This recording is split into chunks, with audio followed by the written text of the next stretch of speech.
사람은 무엇으로 살아갈까요? 돈일까요? 건강일까요? 명예일까요? 우리는 흔히 행복하면 살 수 있다고 생각합니다. 하지만 한 사람은 정반대의 이야기를 했습니다. 행복해서 사는 것이 아니라 살아야 할 이유가 있기 때문에 사람은 견딘다. 이 말을 남긴 사람이 바로 오스트리아의 정신과 의사 빅터 프랭클입니다. 1942년 제2차 세계대전이 한창이었습니다. 유대인이었던 프랭클은 가족과 함께 강제수용소로 끌려갔습니다. 기차 문이 열리자마자 사람들은 두 줄로 나뉘었습니다. 한 줄은 노동할 사람, 다른 줄은 곧바로 죽음을 맞이할 사람. 그는 그 순간 깨달았습니다. 인간의 운명이 단 몇 초 만에 결정될 수도 있다는 사실을.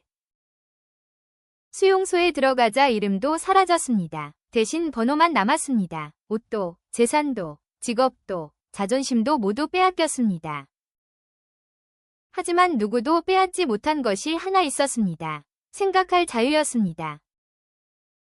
수용소에서는 빵 한 조각이 생명과 같았습니다.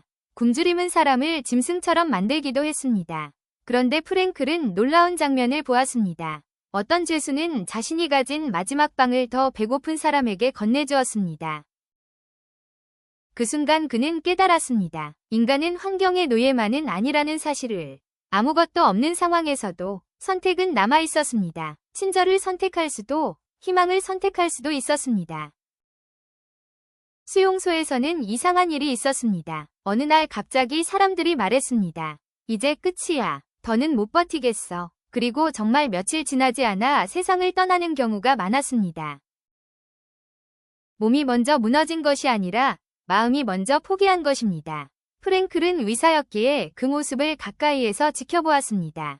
그는 하나의 공통점을 발견했습니다. 살아야 할 이유를 잃은 사람이 가장 먼저 무너졌습니다. 추운 겨울, 배고픔에 쓰러질 듯 걸어가던 어느 날, 그는 문득 아내의 얼굴을 떠올렸습니다.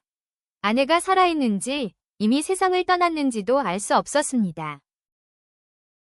그러나 사랑하는 사람을 떠올리는 그 순간, 이상하게도 발걸음이 다시 움직였습니다. 그는 훗날 이렇게 회고했습니다. 사랑은 육체를 넘어 인간을 살게 하는 힘이었다. 또 하나의 이유가 있었습니다. 그는 마음속으로 다짐했습니다. 내가 살아남는다면 이 경험을 세상에 꼭 전하겠다. 그 사명이 그를 버티게 했습니다. 많은 사람들은 말합니다. 특별한 목표가 있어야 하지 않을까요? 하지만 프랭클은 말했습니다.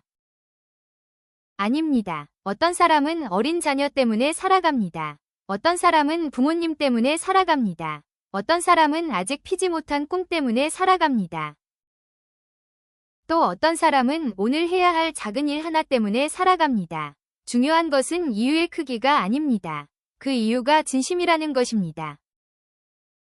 우리도 저마다의 수용소를 살아갑니다. 병과 싸우는 사람, 경제적 어려움을 견디는 사람, 외로움 속에서 하루를 버티는 사람, 실패와 좌절을 안고 살아가는 사람.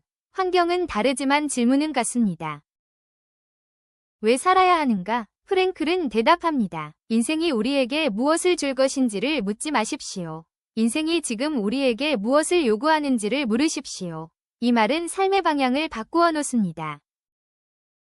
전쟁이 끝났을 때 프랭클은 가족 대부분을 잃었습니다. 그 슬픔은 말로 다 표현할 수 없었습니다. 그러나 그는 절망 속에 머물지 않았습니다. 자신이 겪은 일을 책으로 썼습니다. 그 책은 전 세계 수많은 사람들에게 희망을 전했습니다. 그것이 바로 죽음의 수용소에서입니다. 한 사람의 고통이 수백만 사람의 용기가 된 것입니다. 우리도 살아가다 보면 이유를 잃는 날이 있습니다. 왜 이렇게 힘들까? 왜 나에게 이런 일이 생길까? 그럴 때 프랭클은 조용히 우리 곁에 와서 말합니다. 당신에게는 아직 해야 할 일이 있습니다. 당신을 기다리는 사람이 있습니다. 당신만이 할 수 있는 사랑이 있습니다. 그러니 오늘 하루만 더 걸어가십시오. 인생은 언제나 쉬운 길을 약속하지 않습니다. 그러나 살아야 할 이유를 발견한 사람에게는 견딜 힘을 선물합니다. 오늘 소개한 일화는 빅터 프랭클의 왜 살아야 하는가였습니다. 시청 감사드리며 다음에 뵙겠습니다.